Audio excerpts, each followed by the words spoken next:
Një kishë zvicerane po përdor inteligjencën artificiale që njerëzit të flasin me Zotin.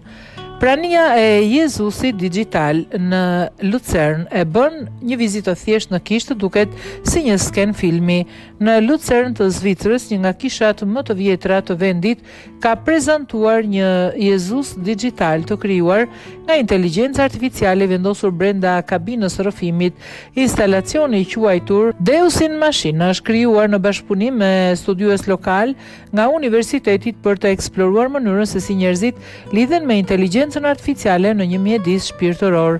Vizitorët mund të bëjnë pyetje në më shumë se 100 gjuhë dhe përgjigjet gjenerohen nga tekste teologjike dhe nga arsyetimi i AI-t në kohë. A do të vizitoje këtë lloj arti digital brenda një kishe apo të duket i pazakontë dhe i papërshtatshëm? Shkruaj një koment.